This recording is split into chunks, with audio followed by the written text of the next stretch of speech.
irons. And if you had to guess what he collected, what would you say? Well, it is Irons.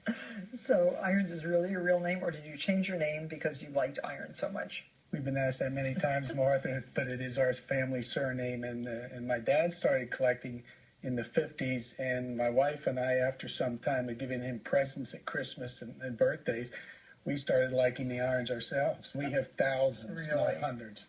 Thousands of amazing irons. The ones in front of us are the oldest. These are basically smoothers that don't require heat.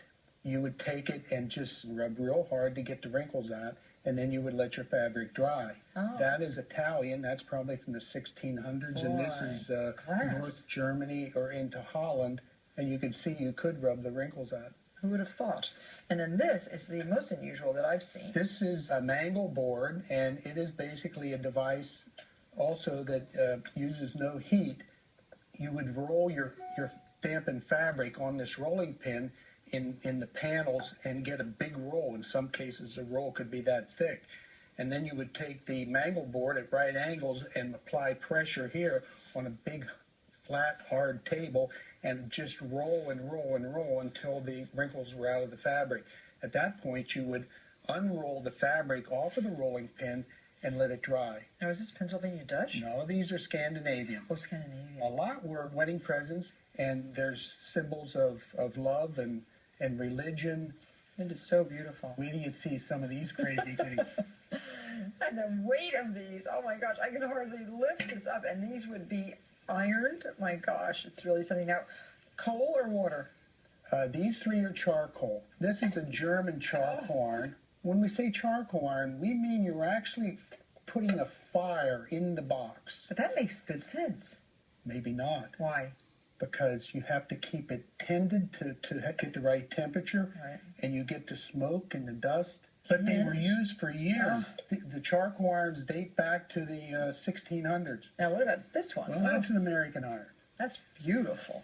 And it's truly American in that it has Again, two chimneys. charcoal? Yes, it's charcoal, and it has the dampers on the side, and that would take the side the top off, so you could put the charcoal in.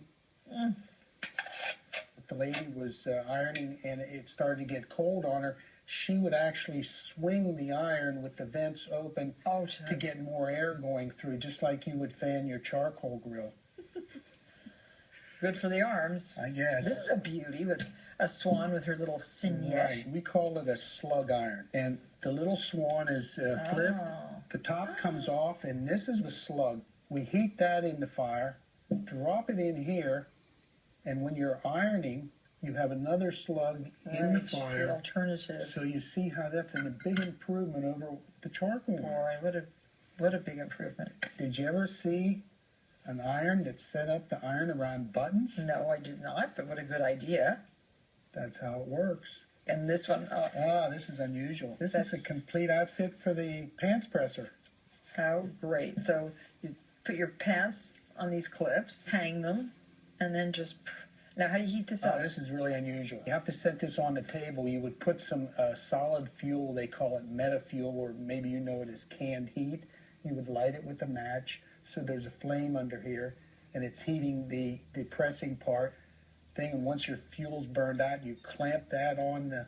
That's dangerous with all that canned fuel and stuff. Oh, my gosh. Probably didn't sell very well. Oh, this looks like a weapon, actually. It could be a weapon. That's French. It's for insides of... Yes. Shoulders. And we refer to them as an egg iron, and that's just what it looks like. Absolutely beautiful. So you can use it in the holder and work over the top, or you can grab it in your hand. And this one is very unusual. Well, most people don't recognize what this is at all. This is an iron. It's called a gophering iron. Here's the slug again, which is heated in the fire. Right. It goes into one barrel. Now your barrel gets hot, and you take your fabric. Now you're not pressing in this case, you're forming roughs. So you would press over the front of the barrel and then bounce it to the next spot, and each time you bounce it, you get a new rough. And when was this made? That's about 1850, that's English. Gosh, how crazy. But this, you run the fabric through. If you want an Elizabethan ruff to put around your neck, how fabulous. Isn't that great? These are in the category of flat irons, and they're unique. The inventor says we'll come up with a way to keep the handle cold. I know. Can you imagine if you put that on your stove? Everything would Everything get hot. gets hot. So Right. this inventor says, and this is 1870 from Philadelphia, he says, let's pull the handle back out of the way while it's on the stove, and then when it's hot, we'll clip it back, and now we're ready to go again. Propitious. Perfect. Now, what's the suitcase? We open up the suitcase, twist a little latch in here, and out pops our iron for traveling, and we can plug it in. Oh, great. So it's electric. It's an electric What iron. year is that from? About 1950. That is great. Isn't that great? Totally ridiculous. And then I like that iron on the end. Is that real glass? That's Pyrex. Oh, it's fantastic. And it's from the 50s. It's called the Silver Streak iron. Not only iron collectors, the deco people. Oh, yeah, everybody wants Everybody that. wants it. Now, is this a steam iron? No, that's for gasoline. And this was made by Coleman. And you actually had gasoline in here. You can pump up and pressurize the tank with the needle valve. You can adjust your flow of gasoline, and you have to light it through that light hole, Oh, my gosh. and you get a fire going in there. This must have burned down a few houses. They had problems. So I never, don't want one of those. I don't want one of those either. Here's one you may want. This is alcohol. This is 1880s, much earlier. Wow. But inside is the tank has a little wick, and you light the wick, and naturally your flame burns up. So what's happening while you're ironing is this top surface is getting warm or hot, and your bottom surface is getting cold.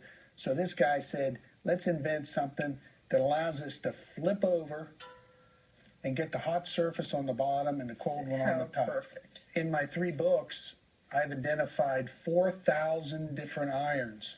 So this is great. Irons by irons, values and rarity. Oh, so this is a 1,600 different kinds of irons. All of these will be listed on our website. Well, thank you very much. Thank you. Very This is interesting. fun. What a great collection.